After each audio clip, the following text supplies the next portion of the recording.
Ito naman guys, nakikita natin na merong magandang opportunity naman, bagong opportunity na pwede nyong gawin or subukan pagdating sa kaperahan. Pero itong opportunity na to guys, this may be a very toxic na opportunity, or parang may hirapan kayo sa simula, especially if this is outside your comfort zone. Lahat naman ng opportunity mga kapiksino na bago sa nakasanayan nyo, toxic, parang toxic kasi syempre hindi kayo sanay, hindi nyo pa gamay, pero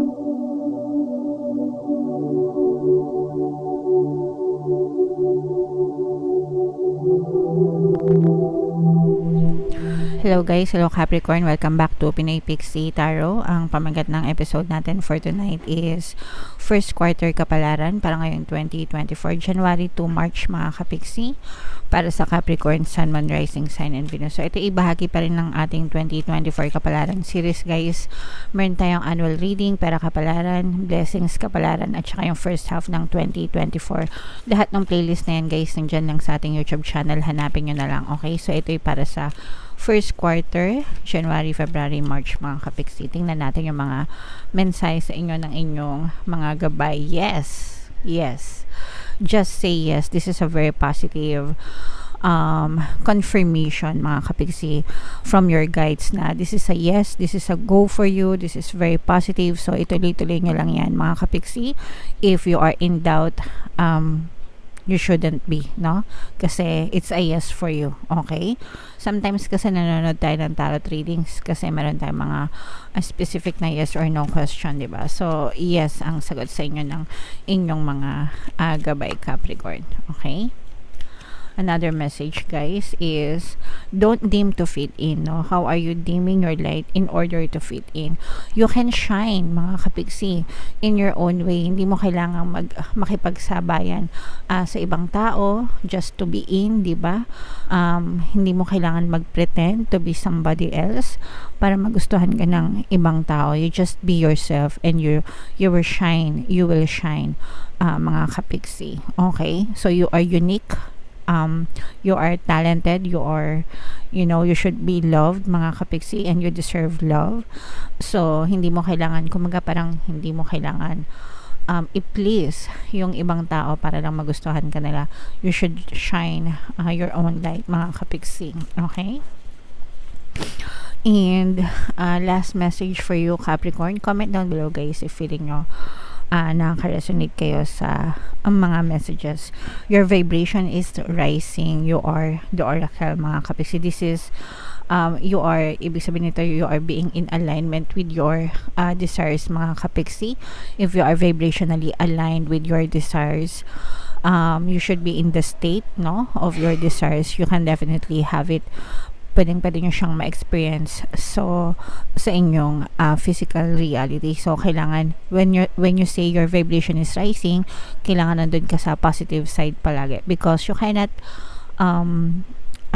manifest positive things kung ikaw ay sobrang nega. Magkaiba siya ng frequency ng vibration, di ba? Positive nasa kanan, negative nasa kaliwa, di ba? So kung gusto mo ma-experience to, dapat ikaw i-align mo yung sarili mo dito sa vibration na to, okay? Kumbaga para ka lang nakikinig ng radyo, may AM, may FM, di ba? Hindi mo mapapakinggan yung mga tugtog sa FM kung ang radyo mo ay naka-tune in sa AM na station, di ba? Doesn't work that way. Ganun din sa manifestation. Kung gusto niyo mag-manifest, makita yung mga manifestation nyo sa 3D nyo, sa physical reality nyo, kailangan naka-tune in kayo dun sa frequency na gusto nyong pakinggan, positive vibration mga kapixie. Alright? Okay, so yan ang mga mensahe para sa inyo Capricorn para ngayong first quarter. Tingnan natin yung mga messages for you guys. Gamit itong deck na to, shuffle ko to. Habang sinashuffle ko to guys, panoorin nyo muna yung video natin regarding sa ating paano mag-manifest ng abundance video course. Kapiksi, sawa ka na ba sa mga struggles at hirap sa buhay mo? Masipag ka ba at masikap sa buhay ngunit hindi ka pa rin umaasenso? Ilang beses ka na bang nag-attempt magnegosyo at mag-invest pero palagi ka pa rin nalulugi? Sa pagkakataon na ito ay maaaring may subconscious beliefs ka na nagiging balakid sa iyong pag-unlad at pagyaman. Introducing, paano mag-manifest ng abundance video course. Dito ay matututunan mong ma-overcome ang mga balakid mo para tuluyan ka ng umunlad, umasenso, sumagana, maging matagumpay, successful at maswerte sa iyong kabuhayan, pera, trabaho, negosyo, salapi at kaperahan ng bonggang-bongga. Dali, mag-send na ng email sa pinoypixitaro@gmail.com at simulan na ang iyong pagyaman ngayon. Alright. So, sabay-sabay tayong yumaman ng mga kapiksi ngayong 2024, no? Mag-avail na kayo ng course guys. Huwag na kayo magpahuli kasi sobrang ganda talaga niyan. Lahat ng manifestation techniques dyan yung matututunan. And ngayong January guys, magbibigay tayo ng 1 free pampaswerte subliminal sa lahat na mag-avail ng course until January 31. Kaya mag-avail na kayo. Meron din tayo guys, email coaching, manifest your desires using the law of attraction. If meron kayo mga specific na gusto nyong i-manifest, pwedeng love and relationship mga kapiksi, pwedeng money or career, pwede kayo magpabook ng email coaching session with me. Mag-send lang kayo guys ng email sa pinoypixitaro@gmail.com. So, ito guys, this is more on relationship energy, no? By the way, Capricorn kayo ay represent ng King of Pens sa ating spread. Meron din ditong presence ng air sign, Aquarius, Gemini, Libra. For some of you, you may be dealing with an air sign. For some of you, maaaring may air element kayo sa inyong natal chart. Itong nakikita natin guys, this is more on tawag dito, love and relationship na energy mga kapiksi. But this is more on sa negative mga kapiksi kasi for some of you, you are being betrayed. You may be getting betrayed mga kapiksi, no? You may be dealing with a person na very dishonest, very loyal, very disloyal. Maaring nagsisinungaling ito sa'yo, maaring niloloko kayo nitong person na to, maaring inaabuso kayo. For some of you ma'am, kung hindi nyo pa na-discover, maaari nyo ma-discover yung mga kalokohan na ginagawa nitong person na to behind your back, okay? And yun yung magiging reason or ugat ng magiging pag-aaway nyo if you are in a relationship with this person mga kapiksi. Pero yung iba sa inyo, parang nakikita natin na hindi rin kayo makaalis dyan sa sitwasyon na yan. This may be ongoing na mga kapiksi, no? Kasi for some of you, parang feeling natin ongoing na ito, pero parang hindi nyo pa na-discover yung mga kalokohan nitong person na ito. Pero sooner or later, mga kapiksi, ngayong first quarter ng 2024, parang mahahayag sa inyo lahat ng, excuse for the term, kabalbalan. Lahat ng kabalbalan na ginagawa nitong person na to. So, yung iba sa inyo guys, parang feeling ko naghihinala na kayo, may nararamdaman na kayo, may napapansin na kayo, may nakikita na kayo, ganyan. Pero itong first quarter nito parang makakakuha kayo ng solid or concrete na evidence na talagang this person is doing something behind your back mga kapiksi. So be prepared guys. This is both a curse and a blessing, no? Curse siya kasi parang sumpa siya sa'yo kasi parang negative so definitely may impact siya, masakit siya na malaman na ganun yung ginagawa ng person mo, but it's also a blessing kasi at least nalaman mo, hindi ka na mukhang tanga, okay? Kasi sometimes ganun no? Hindi natin alam, nagmumukha tayong tanga, kung ano-ano na pala yung ginagawa, di ba? Pinagtatawanan na pala kayo ng ibang tao, hindi nyo pa alam. So, kasi baka mamaya nakikita na to or nahuhuli na to ng ibang tao, tapos yung iba sa inyo parang in denial pa rin. So, yeah. For some of you, maaring karmic connection din ito. That's why, for some of you, maaring paulit-ulit na rin na ginagawa ito ng person mo. And yung iba sa inyo, parang paulit-ulit na rin kayong nag-aaway nitong person na to. Itong person na to, guys, medyo balat kayo siya. Marunong siyang magbalat kayo. Iba yung pinapakita niya sa'yo. Iba yung ginagawa niya pagtalikod mga kapiksi. Pwede kasing kapag kaharap ka para hindi mo siya mahuli, parang nilalambing-lambing ka, bait-baitan siya sa'yo, pero kapag nakatalikod, demonyo pala. Parang ganun, okay? So, medyo alalayan nyo na lang yung sarili nyo mga kapiksi.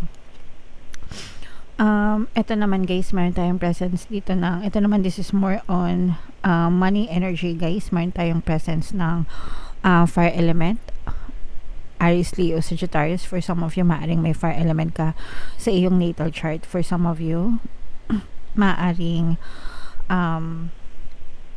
you may be dealing with a fire sign. Ito naman guys, nakikita natin na merong magandang opportunity naman, bagong opportunity na pwede nyong gawin or subukan pagdating sa kaperahan. Pero itong opportunity na to guys, this may be a very toxic na opportunity, or parang may hirapan kayo sa simula, especially if this is outside your comfort zone. Lahat naman ng opportunity mga kapiksi, no, na bago sa nakasanayan nyo, toxic, parang toxic kasi syempre hindi kayo sanay, hindi nyo pa gamay, pero kapag nakasanayan nyo na, di ba, palagi nyo nang ginagawa, magagamay nyo din yan mga kapiksi, and sooner or later makakahanap ka rin ng kaginhawahan, no, dun sa trabaho na yan or negosyo na yan, kasi this is money opportunity. So pwedeng trabaho, pwedeng negosyo, pwedeng investment mga kapiksi, pero ito yung magdadala sa iyo ng lubos na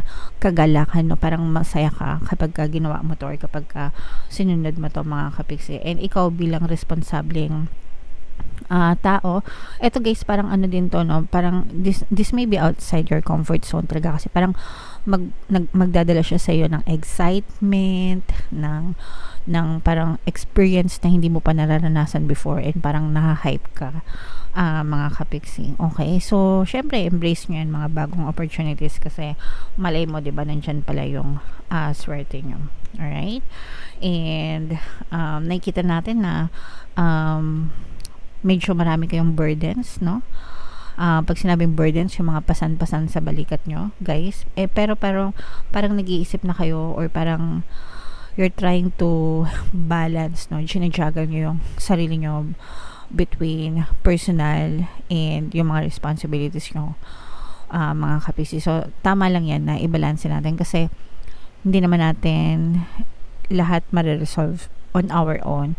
Mas maganda pa rin yung may katulong. So, kung kayo ay mga breadwinner, ganyan, huwag kayong mahiyang manghingi ng tulong sa inyong pamilya. Sabihin nyo na, guys, nahihirapan na ako, konting tulong naman, kasi pagka bumigay ako, baka lahat tayo mawalan, diba? So, mas scary yun. At least yung konting tulong, let's say for example, mag-delegate kayo, baka naman pwede ikaw muna yung magbayad ng kuryente ngayon, ikaw naman yung magbayad ng tubig ngayon, yung mga ganun, diba? Konting delegation, hindi yung lahat puro sa'yo. Kasi, diba, what if something bad mangyari sa'yo, diba? So, kawawa din sila.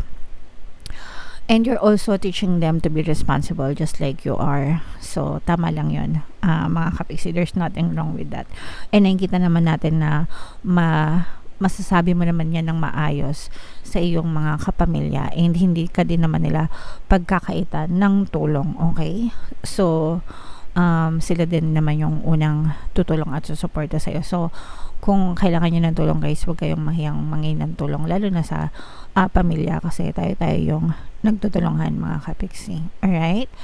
So, yan ang iyong reading para ngayong first quarter. I-mind nyo na yung mga positive energies na nakita natin, especially pagdating sa bagong opportunity, sa pera, sa trabaho, sa negosyo. Mind new opportunities, mind new beginnings, mind new adventure, kasi this adventure talaga magdadala yan ng excitement sa inyo, mga kapiksi. You will try something new. Okay? Alright, so comment down below, Capricorn, if naka-resonate kayo guys. Ito yung ating mga pampaswerte subliminals, no? Pakinggan nyo para maging maswerte kayo ngayon 2024. And ito naman yung ating success stories ng paano mag-manifest ng abundance video course. Click here to subscribe guys, and click here to join our membership program. Thank you for liking, sharing, and subscribing. See you again next time. I love you all guys. Have a nice day. Bye-bye.